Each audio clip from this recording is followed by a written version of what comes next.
Good morning dear students. जैसा कि हिंदी व्याकरण में हम लोग पिछले दिनों शब्द विचार चैप्टर को पढ़ रहे थे, आज हम उसी चैप्टर को आगे बढ़ाते हैं। शब्द विचार के बारे में आज आपको हम बताएंगे। आप लोगों को स्क्रीन पर बिल्कुल स्पष्ट दिखाई पड़ रहा होगा शब्द विचार पार्ट 3, जिसमें हम लोग पिछले दिनों शब्द के बारे में पढ़े। दो या दो से अधिक सार्थक वर्णों के सार्थक मेल को शब्द कहते हैं। शब्द के 4 भेद होते हैं: उत्पत्ति के आधार पर, रचना के आधार पर, प्रयोग के आधार पर और अर्थ के आधार पर। इसी क्रम में हम आगे बढ़ते हैं। हम लोग उत्पत्ति के आधार पर तद्भव, तत्सम, देशज, विदेशी, इन शब्दों के बारे में हम लोगों ने जानकारी ले लिया था।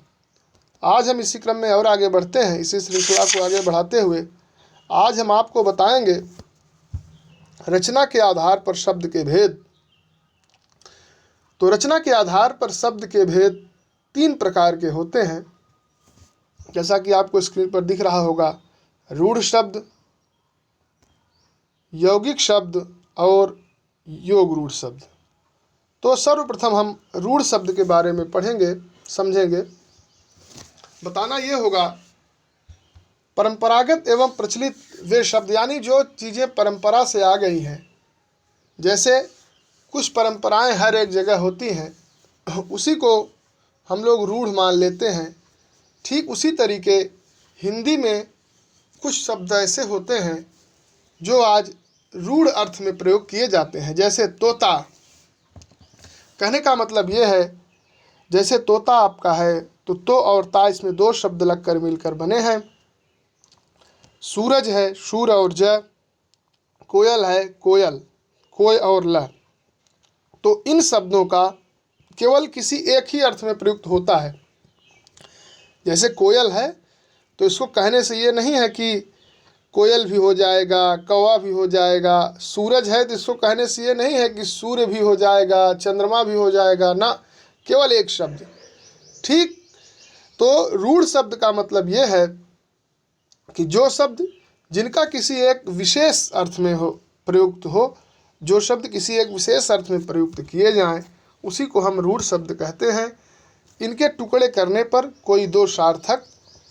इनके टुकड़े करने पर कोई भी सार्थक अर्थ की प्राप्ति नहीं होती, यानी जो है वो हूबहू वैसे ही रहेंगे। ये आपका रूढ़ शब्द है। अब हम लोग यौगिक शब्द के बारे में समझेंगे। यौगिक शब्द के बारे में ये बताना है, यौगिक का अर्थ होता है योग। योग का मतलब होता है जोड़।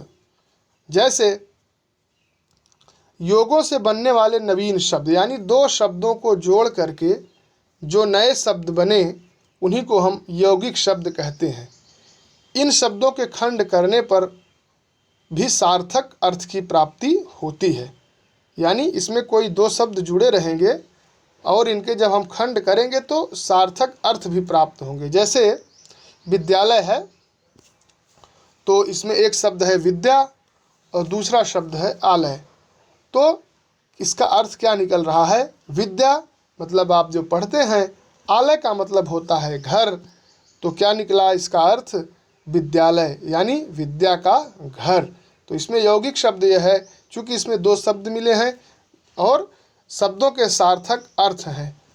जैसे पुस्तकालय है, पुस्तक और आलय अर्थात पुस्तकों का घर। विद्यार्थी, विद्या और अर्थी अर्थात विद्यार्थी, विद्या को ग्रहण करने वाला, विद्या को प्राप्त करने वाला स्टूडेंट, जिसको विद्यार्थी कहते हैं। ये आपका यौगिक शब्द है। यौगिक शब्द का मतलब होता है मिलना, जोड़। योग, 2 शब्दों से मिलकर जो शब्द बने वही आपका यौगिक शब्द है। और इसमें 2 शब्द रहते हैं, जैसे आपको हमने उदाहरण में बताया। अब हम योग रूढ़ शब्द के बारे में समझेंगे। ट्रेडिशनल कंबाइंड वर्ड्स, जिसको कहा जाता है योग रूढ़ शब्द, यानी 2 या 2 से अधिक शब्दों के योग से बने यौगिक शब्दों को किन्हीं विशेष अर्थों के लिए परंपरा के अनुसार जो प्रयोग किया जाए वही योग रूढ़ शब्द हैं। जैसे दो या दो से अधिक शब्द मिले रहें और उन्हें किसी एक विशेष अर्थ के लिए प्रयुक्त किया जाए तो उन्हें योग रूढ़ शब्द कहते हैं। यानी आपको हमने भी बताया, रूढ़ और यौगिक दोनों को मिला करके योग रूढ़ शब्द बन गया। योग रूढ़ का मतलब दो शब्द हों, योग का मतलब दो शब्द हों, और रूढ़ का मतलब वो किसी एक स्पेशल अर्थ में प्रयोग किए जाएं, विशेष अर्थ में प्रयोग किए जाएं। जैसे नीलकंठ है तो नीलकंठ का मतलब ये होता है, नीला है कंठ जिसका, अर्थात भगवान शिव की एक कहानी है।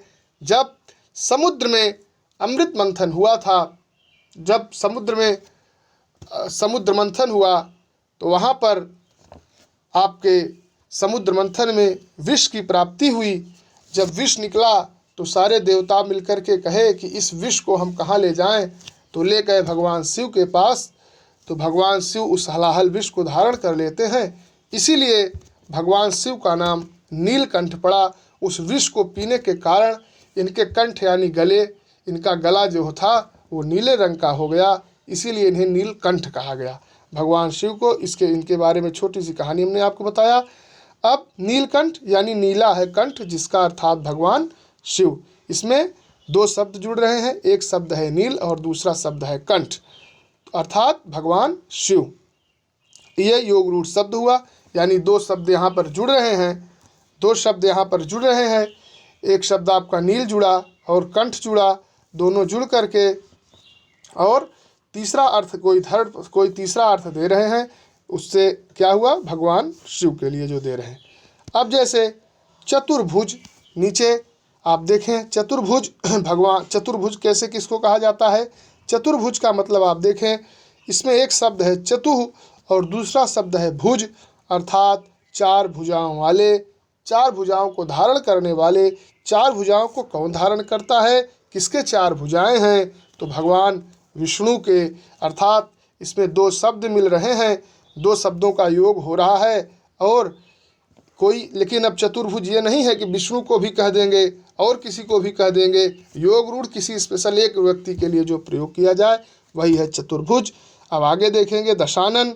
दश और आनन, यहाँ पर दो शब्द मिल रहे हैं, एक शब्द है दस और दूसरा शब्द है आनन।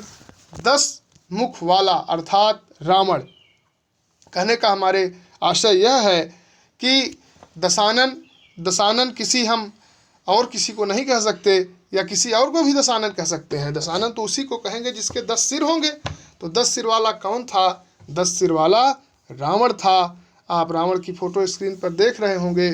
तो दशानन का मतलब 10 और आनन दो शब्दों का योग हुआ, रूढ़ अर्थ में प्रयुक्त हो रहा है। केवल दशानन रावण के लिए ही आता है, इसलिए इसको योग रूढ़ शब्द हमने कहा। अब हम आगे बताएंगे आपको प्रयोग के आधार पर शब्द।